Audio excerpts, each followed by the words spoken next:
Oh, speaking of Kamala Harris, who I said we don't need to worry about anymore. Look, the reason why we don't have to worry about Kamala Harris is not because of my stellar performance and journalistic ability that I've uncovered the truth about Kamala Harris at every turn. It's not that. I mean, I did uncover a lot about Kamala Harris. I have been talking about the travesty, which is her presidency, for the last 2 years. I have clearly stated I would never support a prosecutor. A prosecutor, you can run for president, but you need to run as a Republican. And that goes for Amy Klobuchar and for Kamala Harris. And I don't buy the stories of, she was a progressive prosecutor. Yeah, right. He was a good drug dealer. He was a nice hitman. I mean, come on, man. How far we got to try to stretch? And how much energy are you going to expend trying to shove Kamala Harris through the doors of acceptability with progressive circles? It ain't going to happen. And I don't mean the kind of progressives that just support things because it's convenient. I mean literally people who have ideals and ethics, who want to tap down on our prison industrial complex, who hold a grudge, rightly so, against those who bloated it. I ain't going to bore you with all the stuff that Kamala has done in the past. Let's just talk about what she's doing right now.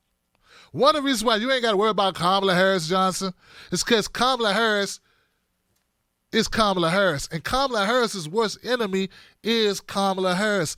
I don't know who she has on the staff. I heard it was some Hillary people. Maybe that explains part of it, but I can't even imagine Hillary people are this tone deaf. During the debates, Kamala Harris went at Elizabeth Warren, not on their flip-flopping nature. Well, I guess that makes sense because Kamala flip-flops too. Can't call somebody else out for flip-flopping when you got on a couple pairs of flip-flops yourself. But she went at Elizabeth Warren for not backing her up on a stupid idea of trying to get Trump off Twitter. Senator Warren, I just want to say that I was surprised to hear that you did not agree with me that on this subject of what should be the rules around corporate responsibility for these big tech companies, when I called on Twitter to suspend Donald Trump's account, that you did not agree, and I would urge you to join me. Senator Warren, I just want to say that I was surprised to hear that you did not agree with me that on this subject of what should be the rules around corporate responsibility for these big tech companies, when I called on Twitter to suspend Donald Trump's account, that you did not agree, and I would urge you to join me. Just dumb. But it's not just that. She didn't just stop there. Here goes the clip of her still going on and on, trying to make the case, a losing case, Johnson, for why we should care so much about Trump's Twitter fingers. And this is a private company that has rules of engagement, terms of use, and the president should, and this is a private company that has rules of engagement, terms of use, and the president should be treated just like anyone else. And the point also has to be, you can't have one set of standards for Facebook and another for Twitter. All of these social media companies and these online platforms, which are so powerful in their ability to impact perception about an issue and to influence behaviors, let's be clear about that. There have to be standards, and the standards have to be the same. You can't have one standard for Facebook and another for Twitter. See what I'm saying? You get where I'm coming from? Kamala Harris is Kamala Harris's worst enemy. And this is a prime example. See, while most people are concerned about things like health care, raising the minimum wage, bringing jobs back, she's busy making the case for why Trump shouldn't have a Twitter account. It's almost, no, it's not almost, it's disrespectful as hell to make that be a focal point at a time like this. I mean, actually at any time. I mean, when it comes to a list of priorities, and you got a list of, say, 20 things, Trump's Twitter finger should be 25. Something you staple on the back of your list. If you say, hey, guys, before you leave, hey, what about Trump's Twitter? Okay, forget it. We'll talk, we'll talk about it never week. That's the importance level it should have. But no, for Kamala, not only does she, voice it, she won't let it go. She's still tweeting about it. And then she wants to browbeat Elizabeth Warren for it. Like, I don't get it. The other thing, first of all, another point of it is, in her own statement, she said Twitter and Facebook should have the same rules. They shouldn't have different rules. No, they should have different rules, or they can have different rules because they're owned by different companies.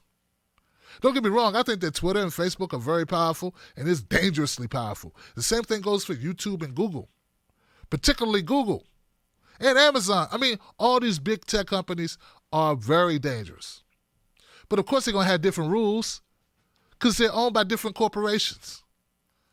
They have different board of directors. So how could they not have, how do you expect them to have the same rules? It doesn't even make sense what she's saying. And that's not even counting. That is not even taking into account the fact she's talking about First Amendment rights, which is something that I think we need to try to maintain. I had somebody write me, they were like, Tim, look, I want to get rid of Trump so bad, I'm willing to ride with her on this if it'll help bring some people from the resistance into the camp. No. Wrong. First of all, everybody don't have to like you for you to win. Yeah, you don't have to change it. Don't change who you are to try to entice people who don't side with you, who don't see the world, your worldview. No, be who you are. Be your best self, but don't modify. That's what's wrong with our politics up to this point. People trying to capture votes they shouldn't even be trying to go after. What you need to do is go get disaffected voters, people who've never voted before because they didn't believe in the process. They didn't believe in the people running. You need to go make your case to those people. Go to their town and make the case. Hire surrogates that can talk the talk, that are relatable to the constituency that you're trying to reach. Instead of pounding your round peg into square holes and hoping they work out. And the other thing is, let's just say your little resistance crew gets their wish. Yeah, they get to wield taking away Twitter or taking away First Amendment rights, freedom of speech from Donald Trump. I don't trust them to stop there.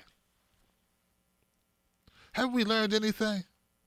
Who do you think the resistance crowd gonna come for next once they get rid of Trump? Oh, they're not gonna go mess with Sean Hannity and the conservatives. They're gonna go after their true enemy. Us. That's who their true enemy is. It's not Sean Hannity and Tucker Carlson. It's people who have ideals that surpass their own. People who have convictions that are past their own. That's why they call it stuff like purist and Bernie Bros. Unrealistic and pipe dreamers. Because we remind them of what they should be, but the economics don't add up for them. So no.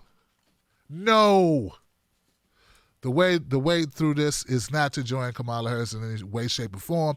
And Kamala Harris is as bad as this is, as asinine as it is, as horrible an idea as it is, I'm glad she came up with it because it further puts the nail in the coffin of her candidacy. I don't know who she thinks this is going to play with.